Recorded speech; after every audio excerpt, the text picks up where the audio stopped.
Spiritually mature होना एक option नहीं है, जरूरी है। जरूरी है स्पिरिचुअली मैच्योर होना, वरना आपकी मिरास है, आप स्वर्ग जाएंगे, प्रभु के साथ रहेंगे, मगर पृथ्वी में आप एक हारा हुआ जीवन जिएंगे। यद्यपि परमेश्वर ने आपको सारी वस्तुओं का स्वामी नियुक्त किया था, तब भी कोई आपसे आपकी मिरास न चुराने पाए।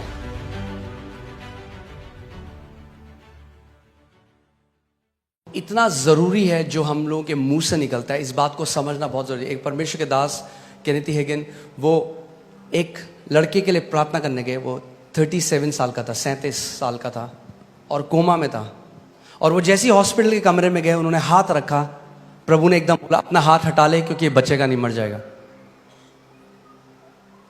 और वो जो विश्वास करते रहे, जो डॉक्टर था उनकी बिल्कुल अगेंस्ट था, क्योंकि वो विश्वास करते रहे चंगाई सबके लिए। उन्होंने कहा प्रभु ये कैसे हो सकता है, मैं हमेशा विश्वास मैंने सिखाया चंगाई सबके लिए। और प्रभु ने उनको बताया कि इस लड़के ने बचपन से बार बार एक गलत अंगीकार किया, और आत्मिक जहां में एक नियम है। तरह अगर मैं आपको समझाऊं सरल भाषा में, तो आत्मिक जहां में एक, समझ लीजिए एक बड़ा सा व्हील है, एक पहिया है, और जब आप किसी बात को लगातार कन्फेस करते हो, वो पहिया घूमने लग जाता है, उसको गति मिल जाती है। और जब उसको गति मिल जाती है, परमेश्वर भी आपकी अथॉरिटी को ओवर पावर नहीं करता। आप समझ रहे हैं मैं क्या कह रहा हूं? और प्रभु ने कहा अगर ये जिंदा होता, अगर ये कोमा के बाहर होता, तो ये ठीक हो जाता। और फिर उन्होंने उसके भाई से कंफर्म किया, उसने कहा बिल्कुल सही बात है। जब ये छोटा था तब से ही कहता था मैं 40 साल तक जिंदा नहीं रहूंगा। पता नहीं क्यों कहता था, हम भी बोलते रहे कि आप, हर बार बोलता रहता था। कैंप में गए हम, वहां पे भी कहता था मैं 40 साल नहीं देखूंगा अपने जीवन में। 37 में ही डाइड। पिता ने कहा मैंने इसको वापस घर बुला लिया है। वो वापस प्रभु के पास गया, मगर हम हर चीज परमेश्वर पे नहीं डाल सकते। हमारी भी एक रिस्पॉन्सिबिलिटी है पुत्रों की तरह। आप समझ रहे हैं? हमें अपने अधिकार को समझना है, अपनी जिम्मेदारी को समझना जरूरी है कि आपकी एक जिम्मेदारी है। नीति वचन 18:21 में लिखा है, जीव के वश में मृत्यु और जीवन दोनों होते हैं, और जो उसे काम में लाना जानता है वह उसका फल भोगेगा।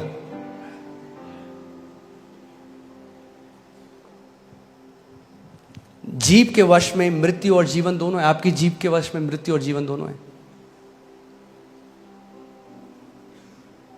और आप चाहे तो उपवास कर लें, चर्च आ जाएं, मगर अगर आप लगातार मृत्यु बोल रहे हैं, तो उस समय आ रहा है जब आप वो फल खाएंगे। अगर आप जीवन बोल रहे हैं, तो वो फल समय आ रहा है जब आप उसको खाएंगे। एक डिले है स्पिरिचुअल रेल्म में और यहां पे होने में चीजें।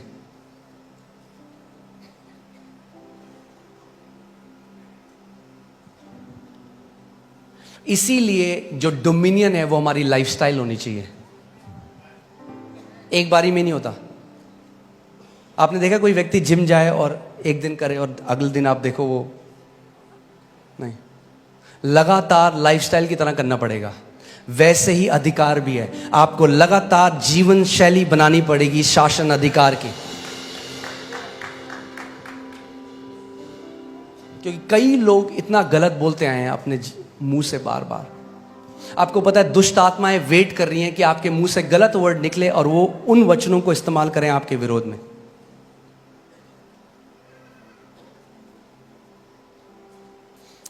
आत्मिक जहां में जो लड़ाई होती है वो वर्ड्स से होती है, पता है आपको?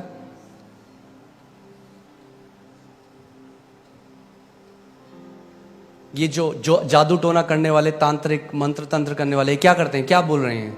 वर्ड्स बोल रहे हैं, कर्स कर रहे हैं, श्राप दे रहे हैं, और उन शब्दों को दुष्ट आत्माएं लेती हैं और जाती हैं काम असाइनमेंट में। वैसे ही जब हम परमेश्वर के वचन को बोलते हैं तो स्वर्गदूत एक्टिवेट हो जाते हैं, उन वचनों को लेते हैं और वो असाइनमेंट में काम पे जाते हैं। मगर अगर आपका मुंह बंद है, यद्यपि जय आपका इनहेरिटेंस है, आपकी मिरास है, आप जय में नहीं जी सकते। कई लोग सेम स्टोरी बोल रहे हैं 40 साल से, उसने मेरे साथ ऐसा किया, और वो जब बोलते रहते हैं, दुष्ट आत्माएं बहुत खुश होती हैं, वाह बोलता रहे, तेरे को हम दबा के रखेंगे जिंदगी भर।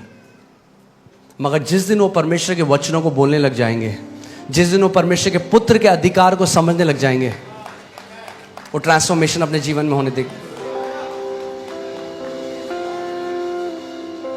आमीन। आपको पता है कितने मसीह लोगों की बात कर रहा हूं मैं, जो प्रभु के बेटे और बेटियां हैं, वो टाइम से पहले चले गए, प्रभु ने उनको ले गया, उनका मुंह उनको ले गया। क्योंकि परमेश्वर आपकी फ्री विल को ओवरराइड नहीं करेगा। यही तो मैं कह रहा हूं, परमेश्वर को कंट्रोल करना होता तो सबसे पहले आदम और ईव को कंट्रोल कर देता बगीचे में। परमेश्वर आपको कंट्रोल, आप मुंह से जो भी बोलेंगे परमेश्वर कंट्रोल नहीं करेगा, वो आपको लीड करेगा, कंट्रोल नहीं करेगा कभी भी। इसीलिए जितने परमेश्वर की आत्मा के चले। और बताइए भाई साहब कैसे हैं? अरे क्या बताएं, सैलरी 15 तारीख को खत्म हो जाती है। अरे पूछा मैंने, वो क्यों गा रहे हो अपने लैक का गाना सब जगह कि कमी घटी है? अरे बोलो मसीह में मैं आशीषित हूं, देखो क्या होगा। जितना कमी घटी बोलोगे उतना कमी घटी में जियोगे, जितना अबंडेंस बोलोगे उतना अबंडेंस में जियोगे, जितना चंगाई बोलोगे उतना चंगाई में जियोगे, जितना ब्लेसिंग बोलोगे उतना ब्लेसिंग में जियोगे। कई बार लोग इस बात को समझते नहीं, वो कह रहे पास्टर हम प्रार्थना कर रहे हैं, क्यों नहीं आता, क्यों नहीं हमारे साथ होता, हम इतने लैक में। और आप 5 मिनट जब मैं उनकी बात सुनता हूं ना, तो मैं इतना लैक सुनता हूं उसमें, इतनी कमी घटी 5 मिनट में वो बोल देते हैं। मैं कहता हूं क्या होगा घर पे अगर ये कितना बोलते होंगे, कमी घटी। और जो स्वर्गदूत आ भी रहे होंगे ना प्रोविजन लेके। नीति वचन 6:2 देखते हैं। नीति वचन 6:2, तो तू अपने ही मुंह के वचनों से फंसा और अपने ही मुंह की बातों से पकड़ा गया। कैसे फंसे आप?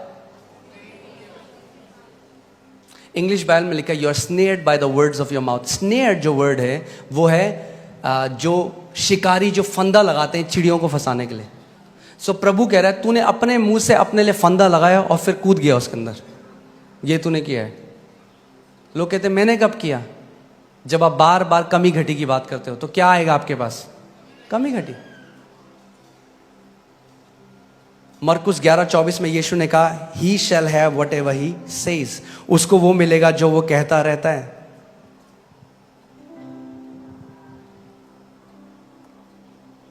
कुछ लोग हैं वो लगातार बीमारी की बात करते हैं, लगातार, हाय मेरे यहां दर्द, हाय मेरे यहां दर्द, हाय मेरे यहां दर्द। और ठीक है दर्द है, उसके लिए मना नहीं कर रहे, मगर चंगाई की आयतें बोलने लग जाओ जो बाइबल में दर्द चला जाएगा। पुत्र की तरह हमें बोलना सीखना पड़ेगा, पुत्र की तरह बोलना सीखना पड़ेगा। आमीन। मैं ये नहीं कह रहा कि हम झूठ बोलें। अगर आप लैक में कोई बोले कहना अच्छी करोड़ों पड़े अकाउंट में, मैं ये नहीं कह रहा वो करो, पर मैं कह रहा हूं बार बार मत बोलो एक गाने को, आदत बन जाएगी आपकी बोलना सबको। कई लोग सबको बताते हैं मेरी सैलरी 20 तारीख को खत्म हो जाती है, और होता पता क्या है, फिर लोग आपकी इज्जत करना बंद कर देते हैं।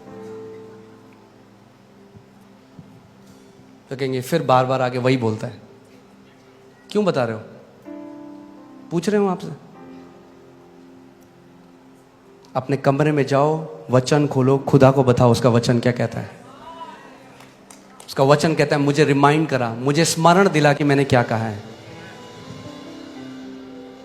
आमीन। मैं आपको बता रहा हूं, जो आप कंटिन्यूअली कन्फेस करते हो वो आप खाने लग जाओगे।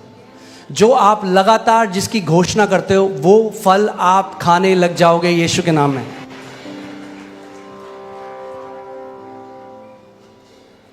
पुत्र होना है तो अपने मुंह को हमें देखना पड़ेगा।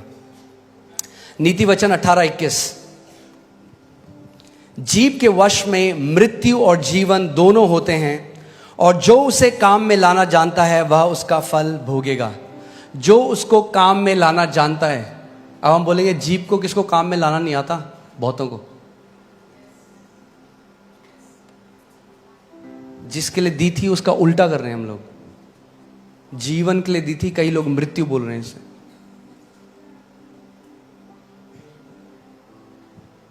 और अपनी जीभ से लोगों ने अपने जीवन, आप जानते हैं अपनी जीभ से आप अपने जीवन को छोटा या अपने जीवन को लंबा कर सकते हैं। अपनी जीभ से आप गरीबी में जी सकते हैं पूरे जीवन, या आप समृद्धि में जी सकते हैं। अपनी जीभ से आप बीमारी में जी सकते हैं या अपनी जीभ से आप चंगाई में जी सकते हैं।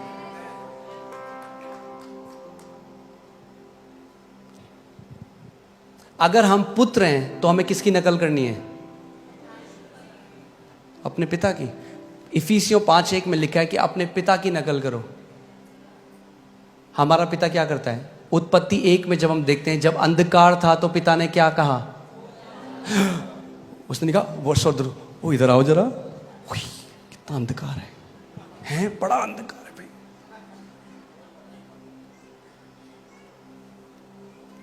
कई लोग स्टेटस लगा लेते हैं,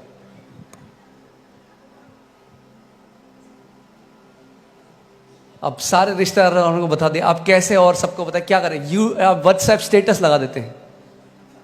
जब दिल टूटता है तो कोई अपना साथ नहीं देता।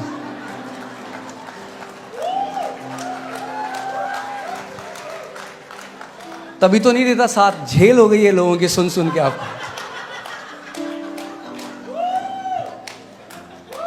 सिंपैथी मत ढूंढो, वचन को ढूंढो, जीवन बदल जाएगा। प्रभु यीशु मसीह ने अपने एक दास से कहा यूएस में कि मेरे कितने सारे मेरे बेटे और बेटियां हैं जो बीमारी में मर गए क्योंकि उन्होंने बीमारी के बारे में बात करी मगर बीमारी से बात नहीं करी। सबको बताया देखो मैं बीमार हूं, मगर उस बीमारी से नहीं बोला। प्रभु यीशु मसीह ने कहा जो कोई इस पहाड़ से कहेगा, जो कोई इस कैंसर से कहेगा, जो कोई इन कर्जों से कहेगा। एक प्रभु के दास थे, वो उनके ऊपर इतना कर्जा था और जब उन्होंने वो करा तो लोगों ने कहा ये पागल हो गया बंदा, ये क्या कर रहा है। उन्होंने सारे कर्जों का ना वो निकाला प्रिंट आउट और उसको टेबल के ऊपर रखा और उससे बात करने लगे कर्जों से। लोग बोलेंगे कैसा पागल आदमी है। तो यीशु मसीह पेड़ से बात कर रहे थे। कोई आपने देखा कोई आदमी पेड़ से अगर बात करे तो लोग क्या बोलेंगे उसको? वो हवाओं से बात कर रहे हैं। लोग बोलेंगे भाई कान है उनके? हाँ, पूरे क्रिएशन के कान है।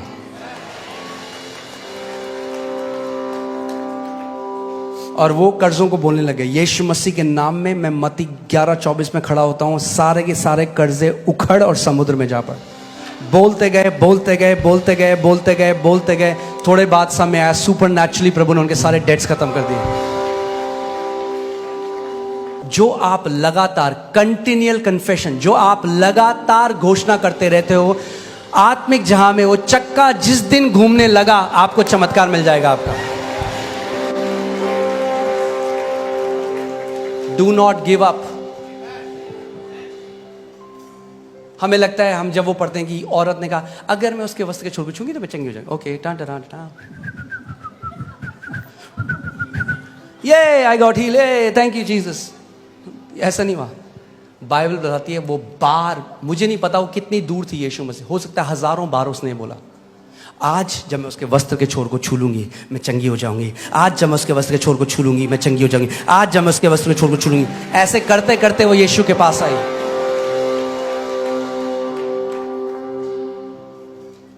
कई लोग हैं जब हम उनको बताते हैं कहते हैं हाँ पास्टर बोला हमने 2 दिन कुछ हुआ नहीं। मैंने होगा भी नहीं तुम्हारे साथ।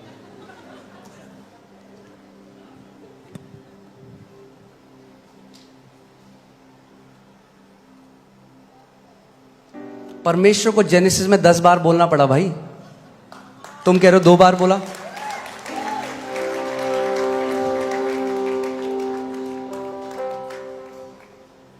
आपको क्यों लगता है क्या हो रहा है? अभी आप देख रहे हैं क्या हो रहा है हॉलीवुड में, यह जगह क्या है, क्यों इतने गंदे गाने बन रहे हैं? क्योंकि बच्चे उन्हें बार बार गाएंगे, क्या होगा? दिल ओपन डिमोनिक स्पिरिट्स होते हैं। हमें लगता है गाना गा रहा है बच्चा, केवल गाना नहीं गा रहा, वो कंटिन्यूअली कन्फेस कर रहा है कुछ। मंत्र क्या है? बार बार एक चीज को कन्फेस करना। हम लोगों को क्योंकि आत्मिक समझ नहीं, हम नहीं समझते ये चीजें। बार बार अंगीकार विश्वास के साथ जब आप करते रहेंगे वो स्टैब्लिश हो जाएगा। जिस दिन स्टैब्लिश हो गया कोई शैतान, शैतान का बाप, शैतान का बेटा, शैतान का चाचा उसको हटा नहीं सकता आपके जीवन से।